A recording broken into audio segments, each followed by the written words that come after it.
बिस्मिल्लाहिर्रहमानिर्रहीम। अस्सलामु अलैकुम। तमाम तारीफ़ें अल्लाह के लिए हैं, वही नेक लोगों का वली है। मैं गवाही देती हूँ कि अल्लाह के सिवा कोई मबूद बरहक नहीं, वो यकता है, इसका कोई शरीक नहीं, वही सब मखलूक का मबूद बरहक है। और ये भी गवाही देती हूँ कि हमारे नबी मोहम्मद सल्लल्लाहु अलैहि वसल्लम अल्लाह के बंदे और इसके रसूल हैं। आप तमाम अंबिया कराम और रसूल के सरबराह हैं। या अल्लाह उन पर, उनकी औलाद पर और तमाम सहाबा कराम पर अपनी रहमतें और सलामती और बरकत नाज़िल फरमा। तो व्यूअर्स, आज जो वजीफ़ा मैं आपके लिए लाई हूँ ये कुरान पाक की एक आयत का वजीफ़ा है। और ये आयत, इस आयत की क्या क्या बरक़ात हैं और इस आयत को आपने कैसे पढ़ना है, इसका वजीफ़ा कैसे करना है, इस वजीफ़े की क्या क्या फ़वाइद हैं, इसके बारे में भी मैं प्यारे आका हज़रत मोहम्मद सल्लल्लाहु अलैहि वसल्लम का फरमान भी आपको बताऊँगी। इस बारे में मुकम्मल तफ़सीलात आपको बताऊँगी। हज़रत अली रज़ी अल्लाह ताला अन्हा के फरमान के मुताबिक आखिर इंसान की खूबियाँ क्या हैं और ये भी आपको बताऊंगी कि वीडियो, तो सब आपको बताऊंगी। तो वीडियो को आपने गौर से देखना है ताकि कोई अहम बात आपसे मिस ना हो जाए। तो व्यूअर्स, हदीस पाक का मफ़हूम है कि रसूल पाक सल्लल्लाहु अलैहि वसल्लम ने फरमाया कि मुझे अल्लाह ताला ने ज़मीन की चाबियाँ अता फरमाई हैं। ज़मीन और इस कायनात की कुंजियाँ मेरे हाथ में दी गई और मुझे ये इख्तियार दिया गया कि मैं आबादियत वाला नबी बनूँ या फिर बादशाहियत वाला नबी बनूँ। तो हज़रत जिब्राईल अलैहिस्सलाम ने मुझे इशारा फरमाया कि तवाज़े इख्तियार करें और अब अब्दियत वाले नबी बन जाए। लिहाजा आपने अब्दियत को इख्तियार फरमाया और मैंने नबी और अब्द होने का इख्तियार किया, नबी और अब्द होने को इख्तियार किया।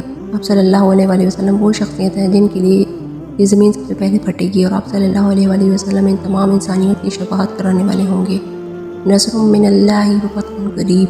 आप सल्लल्लाहु अलैहि वसल्लम के लिए अल्लाह की मदद करीब है और फ़तह भी आप सल्लल्लाहु अलैहि वसल्लम के लिए करीब है। तो व्यूअर्स, ये फ़तह और कामयाबी कैसे मिलेगी और इसका राज मालूम होगा जब आप एक आम इंसान बनेंगे, तो इख्तियार और तवाज़ा इख्तियार करेंगे, फिर अल्लाह ताला आप पर ऐसी कामयाबियों के दरवाज़े खोलता है जिसका आपको गुमान भी नहीं होता। हज़रत अब्दुल्लाह बिन मसूद रज़ी अल्लाह ताला अन्हु फरमाते हैं कि जब कोई आजिज़ी से झुकता है तो अल्लाह ताला क़यामत के दिन उसको सरबुलंदी अता फरमाएंगे, और जो कोई बड़ा बनता है बढ़ता है तो अल्लाह ताला कब क़यामत के दिन उसको पस्त और जलील कर देंगे। इस तरह हज़रत अबू हुरैरा रज़ी अल्लाह ताला अन्हु ने फरमाया कि रसूल पाक सल्लल्लाहु अलैहि वसल्लम ने इरशाद फरमाया कि यानी हदीस कुदसिया है कि अज़मत मेरी नीचे की छोटी चादर है और किबरिया मेरी ऊपर की बड़ी चादर है। जो कोई मेरी इस चादर को ओढ़ने की कोशिश करता है तो मैं इसको जहन्नम की आग में डाल दूँगा। और इस तरह फरमाया कि अज़मत किबरिया मेरी दो सिफ़ात हैं, यानी जैसा कि कुरान पाक में इरशाद है। तो मालूम हुआ कि ये अल्लाह की सिफ़ात है, वही मुतकब्बिर ज़ात है। इसके अलावा किसी को ज़ेब नहीं देता कि वो बड़ा बनकर दिखाए। इंसान को चाहिए कि वह आजिज़ी और तवाज़ा इख्तियार करे, अल्लाह के सामने अपने आप को झुकाए। याद रहे कि अल्लाह ताला को वो लोग सख्त नापसंद हैं जो कि तकब्बुर करते हैं, जो बड़ा बनने की कोशिश करते हैं, अपने आप को बड़ा बनने की कोशिश में वक्त गुजारते हैं। तो ऐसे लोगों को अल्लाह ताला पस फरमाता है। और जो कोई आजिज़ी इख्तियार करता है, आबादियत और तवाज़ु को पसंद करता है, तो अल्लाह ताला ऐसे बंदे को पसंद करता है। ऐसे बंदों के लिए ये खुशखबरी है कि तुम्हारे लिए अल्लाह की मदद करीब है, तुम्हारे लिए तमाम रास्ते खोल दिए गए हैं, तुम्हारे लिए फ़तह करीब कर दी गई है। तो व्यूअर्स, मैं आपको ये बता दूं कि हज़रत अली रज़ी अल्लाह ताला अन्हु ने किस को अक़ल कहा है, किस तरह से ज़िंदगी गुजारने वाले इंसान को अक्लमंद कहा है। लेकिन इससे पहले आपको करीब तर होने का वजीफ़ा बताती हूँ। इस आयत का वजीफ़ा बहुत ही मुबारक और आसान है। आपने इस मुख्तसर आयत को 313 मरतबा पढ़ना है। इसका कोई वक्त मुकर्रर नहीं है, जो वक्त भी मिल जाए इस आयत को 313 मरतबा पढ़ लें और अपनी हाजत को जहन में रख कर ये आयत पढ़ें। सुबह के वक्त पढ़ लें, दिन में पढ़ लें या फिर रात को बिस्तर पर लेट कर ये आयत पढ़ लें। तादाद का आपने ख्याल रखना है कि 313 की तादाद में ये आयत पढ़नी है। और एक बात जो ज़रूरी है कि अव्वल व आखिर आपने कम से कम एक मरतबा दुरूद पाक लाज़मी पढ़ना है। इस तरह इस आयत का ये वजीफ़ा करें और इसके बाद अल्लाह ताला से आजिज़ी और इनकसारी से अपनी हाजत की दुआ मांगे। इंशाअल्लाह आपको जो भी हाजत होगी पूरी हो जाएगी। जितना यकीन के साथ वजीफ़ा करेंगे उतना जल्दी आपको इसके नताइज हासिल होंगे। तो तमाम मेरे बहन और भाइयों, ये वजीफ़ा बहुत ही लाजवाब और मुजरब है। तो प्लीज़ वजीफ़े को पूरे यकीन के साथ करें और आगे अपने दोस्तों के साथ भी, प्यारों के साथ इस वजीफ़े को ज़रूर शेयर करें ताकि वो भी इससे मुस्तफ़ीद हो पाएँ। तो चले चलते हैं हज़रत अली रज़ी अल्लाह ताला अन्हु के फरमान की जानिब। आपको बताता हूँ कि आखिर इंसान के बारे में आपका क्या फरमान है। हज़रत अली रज़ी अल्लाह ताला अन्हु फरमाते हैं कि मैंने नबी करीम सल्लल्लाहु अलैहि वसल्लम को ये फरमाते सुना है कि आखिर इंसान से 3 चीज़ों पर तवज्जो देता है।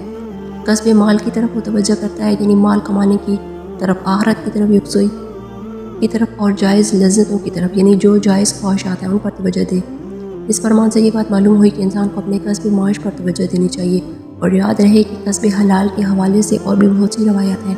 انسان اگر اپنی جائز خواہشات کے لیے کوشش کرتا ہے تو اس میں کوئی حرج نہیں۔ کچھ لوگوں کا خیال ہوتا ہے کہ بس مصلح بچھا کر بیٹھ جائیں اور دنیا کا کوئی کام نہ کریں، تو یاد رہے کہ ایسا کرنا بھی درست نہیں ہے۔ اپنی آخرت کی فکر کرنے کے ساتھ ساتھ دنیا اور دنیا کی جائز خواہشات کے لیے بھی تقدوب کرنا چاہیے، جیسا کہ کسب حلال کو عین عبادت ہی کا درجہ دیا گیا۔ اس طرح فرمایا کہ ایک انسان وہ ہے جس کے دن بھر میں 4 طرح کی گھڑیاں ہونی چاہیے۔ ایک ایسی گھڑی ہونی چاہیے جس میں اپنے رب کے ساتھ مناجات کرے، اپنے رب کو پکارے، اس سے دعائیں مانگے اور اپنے نفس کا محاسبہ کرے اور اللہ کی ذات پر توجہ کرے اور یہ سوچے کہ میری زندگی کیسے بسر کر رہا ہوں۔ اور ایک ایسی گھڑی بھی ضرور ہو جس میں اس کا اٹھنا بیٹھنا علم والوں کے ساتھ ہو، ایسے لوگوں کے ساتھ بیٹھے جو بصیرت والے ہوں تاکہ ان سے فیض حاصل کر سکے، ان لوگوں سے اپنے آپ کو اچھی باتیں سیکھنے کو مل سکیں اور اپنے گناہوں سے بچ سکیں۔ اور پھر ایک ایسی گھڑی بھی ہونی چاہیے جس میں جائز لذتوں اور جائز خواہشات کو وقت دیا جائے۔ یاد رہے کہ اپنی نماز اور عبادات کے ساتھ اگر آپ اپنی جائز خواہشات اور لذتوں کو بھی وقت دیتے ہیں تو یہ ان میں بھی مشغول ہوتے ہیں، تو اس میں کوئی حرج نہیں، بلکہ اللہ کا حکم سمجھ کر ان خواہشات کو بھی پورا کریں۔ حلال کمائیں اور حلال کاموں میں اپنا پیسہ۔ اللہ نے حرام کاموں سے منع فرمایا، لیکن جو جائز کام ہے ان میں لگنے اور مشغول ہونے میں کوئی حرج نہیں ہے۔ پھر فرمایا کہ گھڑی ایسی ہو جس میں اپنے احوال پر غور کریں، اپنے ہم اثروں سے غافل نہ ہو، اپنی زبان کی حفاظت کریں۔ فرمایا کہ جو انسان یہ کام کرے تو وہ حکمت اور دانائی کے ایک حصے میں داخل ہو جاتا ہے، اس لیے اپنی زندگی تواضع اختیار کریں اور اللہ کے محبوب بن جائیں۔ اللہ تعالیٰ آپ کو دنیا اور آخرت کی سربلندی عطا فرمائے۔ تو ویورز، میں یہ امید کرتی ہوں کہ آپ کو ہماری آج کی ویڈیو ضرور پسند آئی ہوگی۔ اگر آپ کو ہماری آج کی ویڈیو پسند آئی ہے تو گزارش کرتی ہوں کہ ہمارے چینل کو سبسکرائب کر دیں اور ساتھ میں بیل آئیکن کو بھی پریس کر دیں تاکہ آپ کے پاس آنے والی مزید معلومات ویڈیو کا نوٹیفیکیشن بر وقت مل سکے۔